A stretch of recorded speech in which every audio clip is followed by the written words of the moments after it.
दोस्तों को मेरा प्यार भरा नमस्कार। दोस्तों जय श्री कृष्णा, जय श्री काली। दोस्तों कैसे हैं आप सब?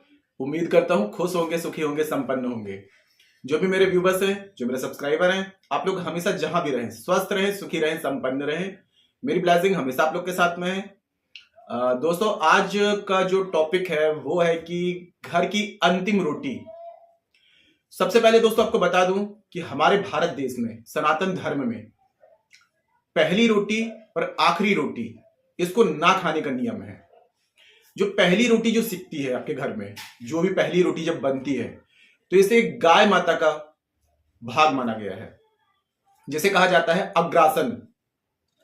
तो अगर ये चीजें जो नियम सनातन धर्म की यदि हम करते हैं तो इससे क्या होता है कि हमारे घर में मां अन्नपूर्णा की कृपा बनी रहती है, घर में बरकत बनी रहती है।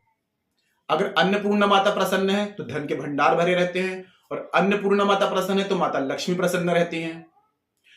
प्राचीन काल में दोस्तों ये सब नियम फॉलो किए जाते थे, लेकिन आजकल हम जैसे जैसे न्यू जनरेशन में आते जा रहे हैं, 21st सेंचुरी में जी रहे हैं, तो सारे नियम फॉलो करना हमने बंद कर दिया है। और फिर हम लोग बस रोना गाना शुरू कर देते हैं कि हमारे घर में बरकत नहीं है, कर्ज की समस्या है, बीमारी घेरे हुए है। जब एनर्जी जब पॉजिटिव रहेगी ही नहीं, जो घर हमारा होता है ये हमारा ब्रह्मांड होता है जहां पर हम ज्यादा से ज्यादा समय बिताते हैं, और घर के हर एक कोने से, हर एक जगह से एक एनर्जी निकलती है। जब तक हम इन एनर्जी को पॉजिटिव नहीं करेंगे तो हमारी बॉडी में भी एक एनर्जी है, और ये हमारी बॉडी को जब इफेक्ट करती है, जब नेगेटिव एनर्जी इफेक्ट करती है, तो वही चीज हमारी जिंदगी में अट्रैक्ट होती है। तो आज मैं आपको एक दिव्य प्रयोग बताऊंगा रोटी का। पहली रोटी यदि आप करते हैं तो ये आपकी स्वेच्छा है, आप करना चाहें तो कर सकते हैं। पहली रोटी अगर आपका प्रयोग है तो वो अलग है कि आप लोग जब भी पहली रोटी सीखती है तो जो भी घर में खाना बनता है, दाल चावल सब्जी रोटी जो भी बनता है, तो थोड़ा सा उसमें भाग पहली रोटी में, दाल चावल सब्जी जो कुछ भी है, जो भी बन रहा है, तो उसमें थोड़ा थोड़ा निकाल करके इसे अग्रासन कहा जाता है। इससे सभी देवी देवताओं की तृप्ति होती है, क्योंकि गौ माता में 33 कोटि देवी देवताओं का वास है। तो ये हो सके तो डेली पर डे आप निकालिए और गौ माता को खिलाइए, इससे आपको अमेजिंग रिजल्ट मिलेंगे।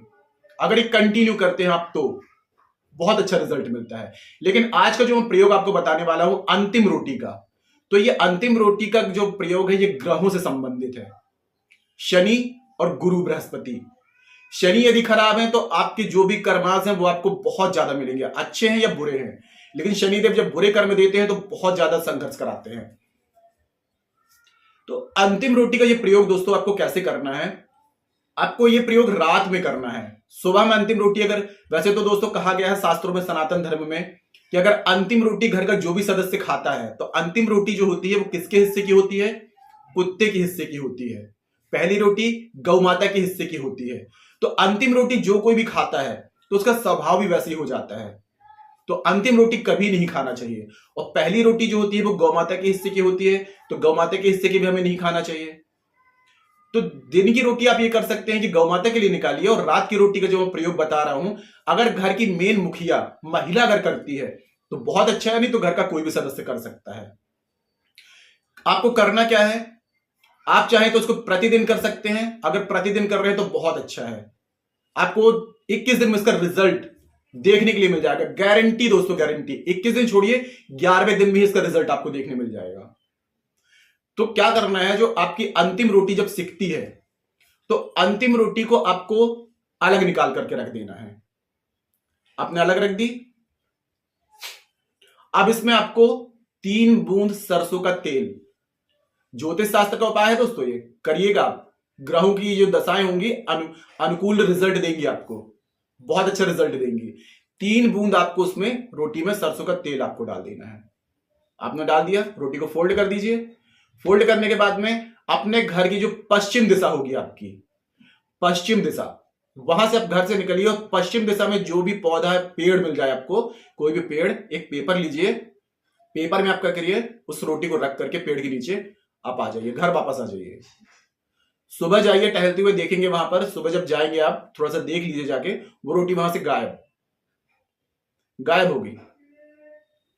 गायब होने का मतलब यह है कि आपके जो भी पीड़ा थी, आपकी जो दुख था, आपका दारिद्र था, जो ग्रहों का आपको प्रतिकूल फल मिल रहा था, अनुकूल फल नहीं दे रहे थे, जो भी आपकी दुख दारिद्रता थी, जीव जंतुओं में ऐसी एनर्जी होती है, प्रकृति ने इनको एक ऐसी शक्ति दी है कि जो भी हमारे कर्मास होते हैं, हम अपनी मेहनत की आपने जो रोटी बनाई है वो आपकी मेहनत की है। वो मेहनत की रोटी आपने क्या की, अपने जो कर्म थे, आपके जो बुरे कर्म थे, वो आपने क्या किया, उस रोटी के जरिए आप वहां पर रख करके आ गए। अब जीव जंतुओं में ऐसी शक्तियां होती हैं, प्रकृति ने दी है कि जो हमारे पाप कर्म होते हैं, जब जीव जंतु खा करके उनकी तृप्ति होती है, तो जो हमारे कर्माज होते हैं, बुरे कर्म, वो तुरंत ही जल करके वहां भस्म हो जाते हैं उनके पेट की अग्नि में। जीव जंतुओं की, अब वो कोई भी खा रहा है, आपके हिस्से के पाप कर्म है वो। और शनिदेव की जो दशा है वो चल रही थी। शनिदेव जो होते हैं न्यायाधीश हैं, यानी कि कर्मों के हिसाब से फल देते हैं। तो ये प्रयोग करेंगे आप, तो आपके जो भी घर की दरिद्रता है, आपके जो पाप कर्म जो निकल रहे थे, जो दुख भोग रहे थे आप, तो ये जब किसी भी जीव जंतु के पेट में जाएंगे तो उनकी पेट की अग्नि में ये जल करके भस्म हो जाएंगे। आप डेली करेंगे तो आपको अमेजिंग रिजल्ट मिलेंगे, लाइफ में तरक्की होना शुरू हो जाएगी। जो भी परेशानी चल रही थी, जो भी संघर्ष चल रहे थे, आर्थिक तंगी चल रही थी, कर्ज की समस्या चल रही है, या फिर कोई बीमारी घेरे हुए है, आपको बहुत ज्यादा काम में रुकावटें आ रही हैं, नौकरी नहीं मिल रही है, व्यापार नहीं चल रहा है, जो भी A to Z आपकी परेशानी है, डेली करिए। डेली शनिवार से शुरू करिए इस प्रयोग को, डेली करिए। अंतिम रोटी तो मैं सजेस्ट करूंगा दोस्तों कि कभी किसी को घर में ना खाने दें। पहली रोटी गौ माता के लिए निकालिए, थोड़ा सा भाग होता है, गौ माता को देंगे, घर में और बरकत आएगी। किसी की तृप्ति होने से हमें उस चीज की जो एनर्जी मिलती है, तो हमारे घर में बरकत आती है। तो दोस्तों, छोटा सा टुकड़ा है आपका घर में पहली रोटी का, आखिरी रोटी का। हमारे सनातन धर्म में ये लिखा गया है, शास्त्रों में लिखा गया है। अगर हम किसी और के हिस्से का खाते हैं तो फिर हमें उनके कर्मों, उनके जो कर्म है वो भी हमें भुगतने पड़ेंगे। पहली रोटी गाय माता के लिए निकालिए। अंतिम रोटी आप कुत्ते के लिए नहीं निकाल सकते हैं, तो आप ये जो निकाल रहे हैं, जो मैंने प्रयोग बताया है, ये प्रयोग आप कंटिन्यू करिए। अगर घर की मुख्य महिला करती है तो और अच्छा रिजल्ट मिलेगा। अगर नहीं कर पा रही है तो कोई भी कर सकता है, घर का कोई भी सदस्य कर सकता है, लेकिन करें जरूर। अगर घर में सुख शांति खुशहाली चाहते हैं, घर में तरक्की चाहते हैं, चारों तरफ से आप चाहते हैं कि मेरी उन्नति हो, तो बस ये प्रयोग कर लीजिए और हमेशा कंटिन्यू करते रहिए।